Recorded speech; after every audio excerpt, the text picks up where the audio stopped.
நிறைவேற்ற உங்கள் பாராளுமன்ற உறுப்பினர், உங்கள் பாராளுமன்ற வெற்றி வேட்பாளர் அக்கா ராதிகா சரத்குமார் அவர்கள் வந்து கொண்டிருக்கிறார்கள். தொகுதி வாக்காளர் பெருமக்களே வணக்கம். நல்லா இருக்கீங்களா? உங்களை பார்க்க இங்க சிலைமான் நான் வந்திருக்கேன். என் பிரச்சாரத்தை இங்க இருந்து நான் ஆரம்பிக்கிறேன். அதுல எனக்கு ரொம்ப சந்தோஷம். ஏன்னா இந்த தேர்தல்ல என்னை வேட்பாளராக முதல் முறையாக நான் வேட்பாளராக நான் நிற்கிறேன். பாரதிய ஜனதா கட்சியில் தாமரை சின்னத்தில் நான் இங்க நிற்கிறேன். நான் ஏன் நிக்கிறேன்? உங்களுக்காக நல்லது செய்யணுங்கிறதுக்காக நான் இங்க வந்திருக்கேன். நீங்க என்ன நம்புறீங்களா?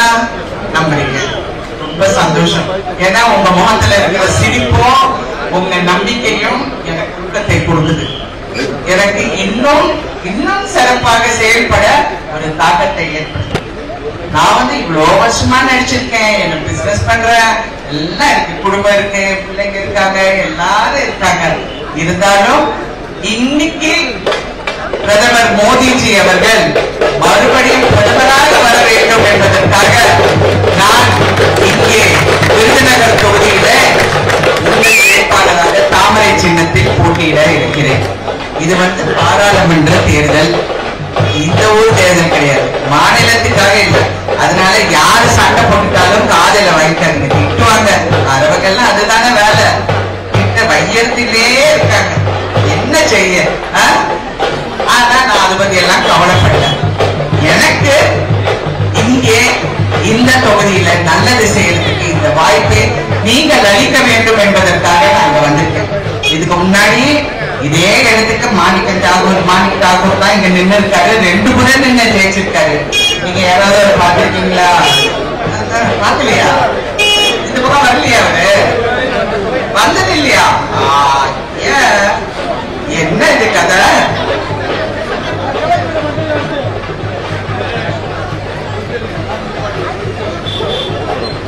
அப்புறம் எல்லாரும் பாருங்க, அடுத்தவங்க பண்ண தப்புக்கு நாங்கெல்லாம் பதில் சொல்லணும். அவங்க வரமாட்டாங்க. அதனால நான் அவர்கிட்ட தயவு செஞ்சு நீங்க ஒதுக்கிங்க, நான் வரேன். நான் உங்களுக்காக உங்கள் பிரதிநிதியாக பாராளுமன்றத்துக்கு சென்று இங்க இருக்கிற பிரச்சனைகளுக்கு குரல் கொடுத்து இங்க எது என்ன நடக்கணும் என்றால் என்ன வேணும் நமக்கு அதை சுமூகமா செய்யறதுக்கு நான் அங்கே இருக்கிறேன். என்ன வேணும்? 3 விஷயங்கள், 3 V இருக்கு. வேலை, வேற என்ன, வாய்ப்பு, வீடு. இதெல்லாம் முக்கியம். யாருக்கு முக்கியம்? எங்களுக்கு முக்கியம். நாளைக்கு எங்க பிள்ளைங்களுக்கு முக்கியம். பிள்ளைங்க நல்லா இருக்கணும், எல்லாருக்கும் ஆசை தானே. பிள்ளை நல்லா படிக்கணும், டாக்டர் ஆகணும், கலெக்டர் ஆகணும், எல்லாருக்கும் அந்த ஆசை இருக்கு. அந்த ஆசை நிறைவேற்றுற ஒரே தலைவர் இந்த நாட்டின் தலைவர் பிரதமர் மோடிஜி அவர்கள். 10 வருஷமாக ஆட்சி நடத்தி இதுவரைக்கும் ஊழல் குற்றச்சாட்டு எந்த குற்றச்சாட்டும் இல்லாம சிறப்பாக செயல்பட்டு உங்களுக்காக மக்கள் நல்லதுக்காக ஒரு தொலைநோக்கு பார்வையுடன் என்ன நல்லது செய்யணுமோ செஞ்சு இந்த நாட்டின் கௌரவத்தையே அவர் உயர்த்தினார். அது சொன்ன அது மிகையாவது. எங்க போனாலும் நான் ஒரு இந்தியன் அப்படின்னு சொல்றதுல எனக்கு பெருமை. எனக்கு இங்க என்ன பிடிச்சிருக்குன்னா எனக்கு ரொம்ப பெருமையா இருக்குங்க. நான் ஒரு இந்தியன், நான் யார் என்று சொல்வதற்கு எனக்கு வெட்கம் வேண்டாம். நான் தைரியமாக ஆமாங்க இந்தியன் அப்படின்னு சொன்னா மரியாதை கொடுக்குறாங்க. ஒரு வாட்டி நானும் அவரும் என் கணவரும் நானும் அமெரிக்கால ஒரு கடைக்கு போனோங்க.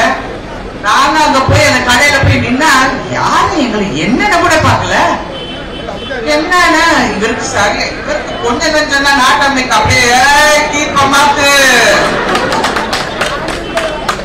அங்க என்ன விலை மதிப்புள்ள இருக்கிற ஒரு வாட்ச எனக்கு அந்த வாட்ச் இது விலை அதை நான் கேட்கல. எனக்கு அந்த வாட்ச் வேணும் அப்படின்னு சொன்னா அது பயந்து கடைசியில எங்க காலம் இல்லாத குறையில அந்த வாட்சை கொடுத்து எங்களை அனுப்பிச்சு விட்டு. அப்ப நான் சொன்னேன், ஏங்க நீங்க அந்த வாட்சே போட மாட்டீங்க இருக்கோம் இல்ல, அது எப்படி எங்களை அவமானப்படுத்தலாம். ஆனா இப்ப அந்த மாதிரி இந்த நிலைமையில இப்ப கூட நாங்க எந்த நாட்டுக்கு போனாலும் oh you from India please come அப்படிங்கிறாங்க.